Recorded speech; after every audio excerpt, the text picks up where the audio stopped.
Assalamualaikum warahmatullahi wabarakatuh.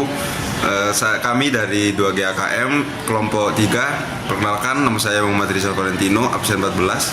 Saya Faradina Laila, absen 10. Saya Rahmadi Wisandika, absen 16.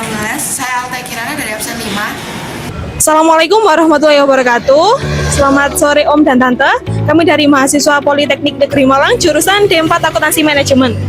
Di sini kami izin untuk melakukan wawancara untuk memenuhi tugas praktikum akuntansi manufaktur. Sebelumnya saya ucapkan terima kasih Om dan Tante sudah berkenan untuk kami wawancarai.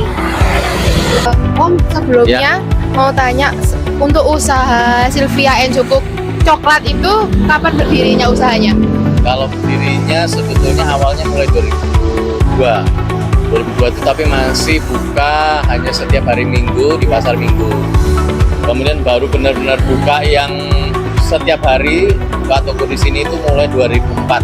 Oh, ya. Jadi 2004 itu benar-benar mulai buka toko, tapi kalau 2002 itu hanya pada hari Minggu kita jualan di pasar Minggu di Stadion Gajayana. Untuk produk yang dijual berarti ada mild crepes, terus kue tart, sama apa itu? Provolone ya? Iya, tapi kalau yang awal dulu cuma coklat ya, awal cuma coklat aja, coklat pralin. Terus berkembang, sekarang itu ada milk crepes, ada provolone, ada choco crackers, dan macam-macam lagi. Kalau boleh tahu Pak, di sini tuh jumlah karyawannya berapa ya? Jumlah karyawannya kita ada 5 ya, kadang-kadang bisa nambah 6 orang. Kalau ada insidentil atau beberapa lagi, misalnya ada pesanan pas banyak, biasanya kita nambah. Tapi yang sehari-hari ada 5 karyawan. Kalau 5 itu bagian apa aja Pak ya? Bagian produksi itu 2-3 orang ya. Kemudian ada yang sama bagian pengantaran untuk delivery. Terus juga ada yang bagian untuk pembukuan. Kalau boleh tahu, saya ini berdiri karena apa ya? Yang alasan berdirinya gitu. Alasannya berdiri ya? Iya. Ya kita pengen punya usaha sendiri sih dulu awalnya. Jadi kita pengen berusaha, pengen punya usaha yang kita bisa jalankan sesuai dengan yang kita sukai, passion kita di mana. Sekian video dari kami. Terima kasih sudah menonton. Assalamualaikum warahmatullahi wabarakatuh. Kami dari kelompok 3 kelas 2GAKM akan mempresentasikan hasil pekerjaan praktikum manufaktur kami PBL proses costing. Perkenalkan, nama saya Alta Kirana Salsabila, absen 5. Saya Rahmadi Wisandika, dari absen 16. Saya Faradina Laila, absen 10. Saya Muhammad Rizal Valentino, absen 14. Kita akan memulai presentasi. Baik, untuk yang pertama adalah gambaran umum dari perusahaan Sylvia Cukup. Sylvia Cukup termasuk perusahaan UMKM yang bergerak di bidang food and beverage. Didirikan pada tahun 2002 yang menjual produk yaitu provolone secara kontinu secara terus-menerus, yaitu proses costing. Kemudian di sini saya akan jelaskan tentang kebijakan akuntansinya. Yang pertama, metode perhitungan unit ekuivalen, yaitu menggunakan metode rata-rata tertunggal. Lalu perhitungan biaya menggunakan BOP akrual atau sesungguhnya, dan penerimaan kas atas penjualan barang secara tunai, kredit tanpa uang muka, dan kredit dengan uang muka. Kemudian saya akan menjelaskan untuk proses bisnisnya. Yang pertama dimulai dari konsumen atau pembeli. Di sini akan melakukan pemesanan produk kepada bagian administrasi, kemudian lanjut ke bagian administrasi menerima informasi pesanan dari konsumen dan meminta pembeli untuk melakukan pembayaran dengan salah satu metode seperti pembayaran lunas langsung atau pembayaran DP sebesar 50% dan atau pembayaran kredit dengan jatuh tempo N/10. Kemudian bagian pembeli akan melakukan pembayaran sesuai metode yang dipilih, baik tunai maupun non tunai. Kemudian bagian keuangan melakukan validasi pembayaran. Jika gagal, pembeli diminta mengulangi proses pembayaran. Jika berhasil, keuangan membuat bukti bayar dan mengirimkannya ke bagian produksi, konsumen, dan sebagai arsip perusahaan. Bagian produksi menerima detail pesanan. Bagian produksi memeriksa persediaan barang jadi. Jika persediaan tersedia, produksi menyiapkan barang untuk dikirim. Jika persediaan tidak tersedia, bagian produksi akan membuat permintaan bahan baku ke kasir agar mereka dapat menghubungi pemasok. Kemudian pemasok mengirim bahan baku sesuai permintaan. Kemudian setelah bahan baku diterima, bagian produksi melakukan proses pembuatan produk hingga menjadi barang jadi. Setelah barang siap, bagian produksi menghubungi kasir bahwa produk telah siap. Apabila pembeli sebelumnya hanya membayar DP 50%, pelunasan dapat dilakukan secara tunai atau transfer bank. Untuk metode transfer bank, keuangan meminta pembeli untuk melakukan pelunasan dan melakukan validasi ulang pembayaran. Jika berhasil, maka dibuat bukti lunas secara online. Jika gagal, pembeli wajib mengulangi pembayaran. Setelah pelunasan diterima, bagian keuangan akan membuat bukti pelunasan dan mengirimkannya kepada konsumen. Apabila konsumen membayar secara tunai, konsumen akan membayar saat menerima produk di tempat.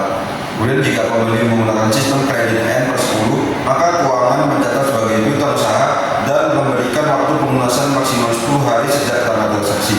Bagian kasir menerbitkan kartu piutang, kemudian barang akan dikirim jika sudah menerima konfirmasi dari konsumen untuk melakukan pengiriman barang. Kurir menerima instruksi pengiriman dan mengantarkan pesanan kepada konsumen. Sebelum barang diterima konsumen, kurir akan validasi pembayaran dan pelunasan. Jika sudah lunas, barang langsung diterima konsumen. Jika masih membayar DP 50%, maka pelunasan dapat dilakukan secara COD atau transfer bank. Jika konsumen piutang, produk langsung dikirim ke konsumen dengan syarat pembayaran jatuh tempo N/10. Kurir memberikan kartu piutang kepada konsumen. Kemudian untuk metode COD, kurir menerima pembayaran dari pembeli saat barang diterima dan menyerahkan bukti pembayaran ke keuangan untuk divalidasi. Kemudian seluruh proses pembayaran dan pengiriman selesai, konsumen menerima bukti pelunasan dan beberapa dokumen lain yang relevan. Kemudian proses penjualan harus barang ditutup atau status selesai ketika konsumen sudah menerima produk yang dipesan dan perusahaan sudah menerima pembayaran atau pelunasan dari konsumen. Selanjutnya saya akan menjelaskan terkait tenaga kerja dan divisi yang ada di Silvia Ejo. Yang pertama ada 5. Yang pertama ada divisi pemasaran, kemudian keuangan, produksi, distribusi, dan administrasi. Dan di bagian produksi ada dibagi jadi departemen. Departemennya ada 2. Yang pertama ada departemen pencampuran dan departemen 2, 3. Selanjutnya ini ada transaksi penjualan secara tunai, yaitu penjualan tunai Krombologi kepada Ibu Dimas sebanyak 5 produk seharga 35.000 melalui transfer bank. Untuk penjualannya yaitu pas pada penjualan, harga pokok penjualan pada persediaan barang jadi. Setelah kita mencatat semua transaksi di jurnal, selanjutnya masuk ke buku besar. Jadi semua transaksi tersebut diposting ke buku besar dan masuk ke jurnal penyesuaian. Jadi kalau ada beberapa transaksi yang harus disesuaikan, itu masuknya di jurnal penyesuaian. Setelah itu kembali lagi ke buku besar untuk mencatat penyesuaian yang sudah dilakukan tadi. Setelah itu masuk ke kertas kerja. Jadi dari buku besar tadi dicatat ke kertas kerja, di jurnal penyesuaian juga dicatat ke kertas kerja. Gunanya kertas kerja untuk membantu kita memudahkan menyusun laporan keuangan. Setelah laporan keuangan dibuat, laporan perubahan ekuitas, laporan rugi dan sebagainya, masuk ke proses terakhir yaitu analisis dari adanya transaksi ini. Jadi kita bisa lihat bagaimana keuntungan dari Silvia Ejo dan lain-lain. Kemudian saya akan menjelaskan beberapa transaksi dan cara menggunakannya. Pada tanggal 9 Juli, mencatat permintaan pemakaian bahan baku oleh Departemen Percampuran dalam proses produksi Krombologi. Untuk jurnalnya, persediaan barang dalam proses Departemen Percampuran pada persediaan bahan baku. Pada tanggal 10 Juli, mencatat biaya tenaga kerja langsung Departemen Percampuran. Untuk jurnalnya, persediaan barang dalam proses Departemen Pencampuran pada beban gaji tenaga kerja langsung. Pada tanggal 11 Juli, mencatat seluruh biaya overhead pabrik yang terjadi di Departemen Pencampuran. Untuk jurnalnya, beban overhead pabrik sesungguhnya didebit dan persediaan barang dalam proses Departemen Pencampuran didebit. Pada persediaan bahan penolong, beban listrik, air, dan wifi pabrik, beban asuransi pabrik, beban reparasi, beban depresiasi peralatan produksi, beban gas LPG, beban overhead pabrik sesungguhnya. Pada tanggal 12 Juli, proses Departemen Pencampuran selesai dan mengirimkan barang dalam proses kepada Departemen Pemasakan. Untuk jurnalnya, persediaan barang dalam proses Departemen Pemasakan pada persediaan barang dalam proses Departemen Pencampuran. Pada 12 Juli, mencatat permintaan pemakaian bahan baku oleh Departemen Pemasakan dalam proses produksi Krombologi. Untuk jurnalnya, persediaan barang dalam proses Departemen Pemasakan pada persediaan bahan baku. Kemudian pada tanggal 12 Juli, mencatat biaya tenaga kerja langsung Departemen Pemasakan. untuk jalannya persediaan barang dalam proses Departemen Pemasakan pada beban gaji tenaga kerja langsung.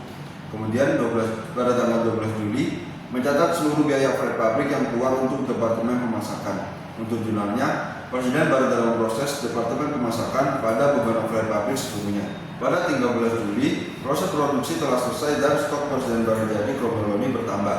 Untuk jurnalnya, persediaan barang jadi pada persediaan barang dalam proses Departemen Pemasakan. Selanjutnya saya akan menjelaskan cara pembuatan laporan biaya produksi di tiap departemen pencampuran dan departemen pemasakan karena dengan metode proses costing. Yang pertama, kita di periode sebelumnya ada data produksi awal itu berapa barang dalam prosesnya di tiap departemen itu tadi. Ada unit ekuivalennya juga. Dan dari unit ekuivalen itu kita harus menghitung unit ekuivalen per departemen. Caranya yang pertama di laporan biaya produksinya pakai pertama schedule kuantitas. Schedule kuantitas itu in sama dengan out. Jadi persediaan awal ditambah dengan yang periode sekarang itu harus sama dengan yang ditransfer ke departemen selanjutnya dan persediaan akhir. Dia dibebankan ke departemen itu, yaitu yang dari persediaan awal ditambah dengan periode berjalan. Nah, unit ekuivalen itu cara menghitungnya yang pertama yang keluar ada berapa ditambah dengan persentase elemen biaya di tiap misalnya di bahan baku, tenaga kerja dan satu di BOP itu berapa persen, itu nanti ditambahkan dengan yang keluar, itu ketemu unit ekuivalen. Untuk biaya per unit ekuivalennya yaitu dari biaya yang dibebankan ke departemen itu totalnya 3.149, nanti dibagi dengan total unit ekuivalennya. Jadi 5 jadi 202 biaya per unitnya ada sekian. Nah, nanti biaya per unit totalnya ada 16.698. Kita juga buat biaya yang dipertanggungjawabkan pada periode sekian. Nah, karena di tabelnya itu diketahui bahwa yang transfer ke departemen pemasakan adalah sejumlah 170 unit ekuivalennya. Ini persentase penyelesaiannya 100%. Jadi nanti di transfer ini sebesar 2.796. Tapi totalnya untuk yang dipertanggungjawabkan dan yang dibebankan harus sama seperti 349 juta. Selanjutnya masuk ke departemen pemasakan. Dari departemen pemasakan itu ada tambahannya dari biaya departemen sebelumnya. Biaya departemen sebelumnya nih yang dari awal ini datanya udah ada di tabel biaya departemen. Kemudian schedule kuantitasnya tetap sama, rumusnya in dengan out. Jadi persentase penyelesaiannya di kejadian akhir ada 100-80%. Kemudian total biaya yang dibebankan di departemen ini namanya 4.391. Ini total semuanya. Kemudian unit ekuivalennya karena ini dari biaya departemen sebelumnya 2.736, ini adalah biaya yang dari departemen pencampuran. Kemudian yang ditransfer ke barang jadi, ada 180 unit ekuivalen. Total penyelesaiannya persentase 100%, unit ekuivalennya sekian. Biaya per unitnya sama dengan total biaya per unit. Jadi total biaya yang ke barang jadi produknya itu ada sebesar 3.964,233 karena proses costing. Jadi biaya yang keluar pasti sama di tiap periode. Baik, di sini saya akan menjelaskan bagaimana cara menyusun laporan harga pokok penjualan. Pertama-tama yaitu menghitung bahan baku. Dihitung dari saldo awal bahan bakunya, kemudian jika ada pembelian bahan baku ditambahkan, jadi diketahui bahan baku tersedia untuk digunakan. Nah, lalu dikurangi dengan persediaan bahan baku pada periode akhir di bulan atau di periode sebelumnya, lalu diketahui bahan baku yang akan digunakan. Nah, kemudian ada tenaga kerja langsung, biaya tenaga kerja langsung dan biaya overhead pabrik ditambahkan menjadi total biaya manufaktur. Nah, setelah diketahui total biaya manufaktur ditambahkan dengan persediaan barang dalam proses 1 Juli atau persediaan awal, maka dikurangi lagi dengan persediaan barang dalam proses pada akhir periode sebesar 800 sekian, diketahui harga pokok produksinya sebesar 3.900 sekian. Nah, setelah diketahui harga pokok produksi, kemudian ditambahkan dengan persediaan barang jadi pada persediaan barang jadi pada awal periode sekarang ditambahkan, lalu setelah ditambahkan akan diketahui barang persediaan untuk dijual. Nah, setelah diketahui barang yang tersedia untuk dijual, dikurangi persediaan barang jadi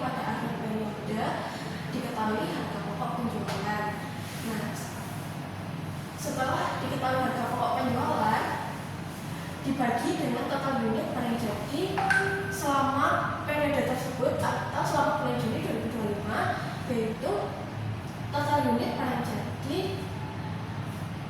barang jadi awal ditambah barang jadi bulan berjalan, maka harga pokok penjualan per unit sebesar 19.821.